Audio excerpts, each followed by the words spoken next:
European union വിട്ടതിന് ശേഷം Britain നേരിടുന്ന പ്രധാന വെല്ലുവിളികളിൽ ഒന്നാണ് അനധികൃതമായിട്ടുള്ള കുടിയേറ്റം. ചെറു ബോട്ടുകളിലും മറ്റും ആയിരക്കണക്കിന് ആളുകൾ രാജ്യത്തേക്ക് കടന്നു വരുന്നത് ബ്രിട്ടീഷ് സർക്കാരിന് വലിയ തലവേദനയാണ് സൃഷ്ടിക്കുന്നത്.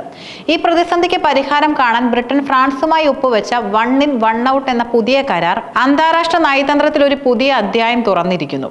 ഒരു അനധികൃത കുടിയേറ്റക്കാരനെ ഫ്രാൻസിലേക്ക് നാട് കടത്തിക്കൊണ്ട് ഈ കരാർ ഔദ്യോഗികമായി പ്രാബല്യത്തിൽ വന്നപ്പോൾ അത് കുടിയേറ്റ രാഷ്ട്രീയത്തിൽ ഒരു വലിയ ചർച്ചയ്ക്ക് വഴിയൊരുക്കി. വൺ ഇൻ വൺ ഔട്ട് കരാറിന്റെ പ്രധാന ലക്ഷ്യം ചെറിയ യാനകളിൽ ബ്രിട്ടനിലേക്ക് അനധികൃതമായി കടന്നു വരുന്ന ആളുകളുടെ ഒഴുക്ക് തടയുക എന്നതാണ്. കരാർ അനുസരിച്ച് ഫ്രാൻസിൽ നിന്നും അനധികൃതമായി ബ്രിട്ടനിൽ എത്തുന്ന ഓരോ കുടിയേറ്റക്കാരനെയും തിരികെ ഫ്രാൻസിലേക്ക് അയക്കാൻ ബ്രിട്ടന് കഴിയും. ഇതിന് പകരമായി ഫ്രാൻസിലെ അംഗീകൃത വഴികളിലൂടെ അഭയം തേടുന്ന തുല്യ എണ്ണം ആളുകളെ ബ്രിട്ടൻ സ്വീകരിക്കും. അതായത് ഒരു അനധികൃത കുടിയേറ്റക്കാരനെ തിരിച്ചയക്കുമ്പോൾ ഒരു അംഗീകൃത അഭയാർത്ഥിയെ സ്വീകരിക്കും. British home secretary Shabana Mahmood ഈ നീക്കത്തെ ശക്തമായി ന്യായീകരിക്കുന്നു. നിയമവിരുദ്ധമായ വഴികളിലൂടെയുള്ള കുടിയേറ്റം തടയുകയും കുടിയേറ്റക്കാർക്ക് സുരക്ഷിതവും നിയമപരവുമായ മാർഗങ്ങൾ നൽകുകയും ചെയ്യുക എന്നതാണ് സർക്കാരിന്റെ ലക്ഷ്യം. കുടിയേറ്റം മൂലം ഉണ്ടാകുന്ന സാമൂഹികവും സാമ്പത്തികമായ സമ്മർദ്ദങ്ങൾ കുറയ്ക്കുന്നതിനും ഈ കരാർ സഹായിക്കുമെന്ന് അവർ അഭിപ്രായപ്പെടുന്നു. ചെറിയ ആനകളിൽ വരുന്നവർ വലിയ തുക മനുഷ്യക്കടത്തുകാർക്ക് നൽകി തങ്ങളുടെ ജീവൻ അപകടത്തിലാക്കുന്നു. ഇത്തരം മനുഷ്യക്കടത്ത് സംഘങ്ങളെ നിരുത്സാഹപ്പെടുത്താനും ഈ കരാർ ലക്ഷ്യമിടുന്നുണ്ട്. ഓഗസ്റ്റ് 6 നിലവിൽ വന്ന ഈ കരാർ പ്രകാരം ആദ്യമായി നാടുകടത്തിയത് ഒരു ഇന്ത്യക്കാരനെയാണ്. ലണ്ടനിൽ നിന്നും പാരീസിലേക്കുള്ള വിമാനത്തിൽ ഇയാളെ തിരിച്ചയച്ചു. ഈ നടപടി ബ്രിട്ടൻ ഈ വിഷയത്തിൽ എത്രത്തോളം ഗൗരവത്തോടെയാണ് നീങ്ങുന്നതെന്നും വ്യക്തമാക്കുന്നുണ്ട്. എന്നാൽ ഈ നാടുകടത്തൽ നടപടികൾക്ക് വലിയ നിയമപരമായ വെല്ലുവിളികളും നേരിടുന്നുണ്ട്. കുടിയേറ്റക്കാർ അവസാന നിമിഷം കോടതികളെ സമീപിച്ച് നാടുകടത്തൽ തടയാൻ ശ്രമിക്കുന്നതും പതിവാണ്. ഈ സാഹചര്യത്തിൽ നാടുകടത്തൽ നടപടികൾക്കായി അപ്പീൽ നൽകാൻ കുടിയേറ്റക്കാർക്ക് നൽകുന്ന സമയപരിധി കുറയ്ക്കാൻ ഹോം ഡിപ്പാർട്ട്മെന്റ് കോടതിയെ സമീപിക്കുമെന്നും വ്യക്തമാക്കിയിട്ടുണ്ട്. ഈ കരാർ എത്രത്തോളം ഫലപ്രദമാകും എന്നതിനെക്കുറിച്ചും സംശയങ്ങൾ നിലനിൽക്കുന്നു. കരാർ നിലവിൽ വന്നതിന് ശേഷം ഏകദേശം 999 പേർ അനധികൃതമായി ബ്രിട്ടനിൽ എത്തിയിട്ടുണ്ടെന്ന് ഷാഡോ ഹോം സെക്രട്ടറി ചൂണ്ടിക്കാട്ടി. എന്നാൽ ഒരാളെ മാത്രമാണ് ഇതുവരെ തിരിച്ചയക്കാനായത്. ഇത് സർക്കാരിന്റെ നയം വെറും വാചകമടി മാത്രമാണെന്ന് തെളിയിക്കുന്നുവെന്നും അദ്ദേഹം ആരോപിച്ചു. വൺ ഇൻ വൺ ഔട്ട് കരാറിനെതിരെ മനുഷ്യാവകാശ സംഘടനകൾ ശക്തമായി രംഗത്ത് വരുന്നുണ്ട്. അവർക്ക് നിരവധി ആശങ്കകളും നിലനിൽക്കുന്നുണ്ട്. അഭയാർത്ഥികൾക്ക് ലഭിക്കേണ്ട നിയമപരമായ അവകാശങ്ങൾ ഈ കരാർ ലംഘിക്കുമെന്ന് സംഘടനകൾ വാദിക്കുന്നു. പലരും സ്വന്തം നാട്ടിൽ പീഡനം നേരിട്ട് രക്ഷപ്പെട്ടെത്തുന്നവരാണ്. അവരെ കേൾക്കാതെ തിരിച്ചയക്കുന്നത് നീതിരഹിതമാണെന്നും അവർ പറയുന്നു. 18 വയസ്സ് തികയാത്തവരെ നാടുകടത്താൻ പാടില്ലെന്ന നിയമമുണ്ടെങ്കിലും പ്രായം നിർണ്ണയിക്കുന്നതിൽ ഹോം ഡിപ്പാർട്ട്മെന്റും അഭയാർത്ഥികളും തമ്മിൽ തർക്കങ്ങൾ ഉണ്ടാകാറുണ്ട്. ഇത് പ്രായപൂർത്തിയാകാത്ത കുട്ടികളെ അപകടത്തിലാക്കുന്നു. തിരിച്ചയക്കുന്ന ആളുകൾക്ക് ഫ്രാൻസിൽ സുരക്ഷിതത്വം ലഭിക്കുമോ എന്ന ചോദ്യവും ഉയരുന്നുണ്ട്. ഫ്രാൻസിലെ അഭയാർത്ഥികൾക്ക് ലഭിക്കുന്ന സൗകര്യങ്ങൾ പരിമിതമാണ്. തിരികെ അയക്കപ്പെടുന്നവർക്ക് വീണ്ടും മനുഷ്യക്കടത്ത് സംഘടനകളുടെ കൈകളിൽ അകപ്പെടാനുള്ള സാധ്യതയുമുണ്ട്.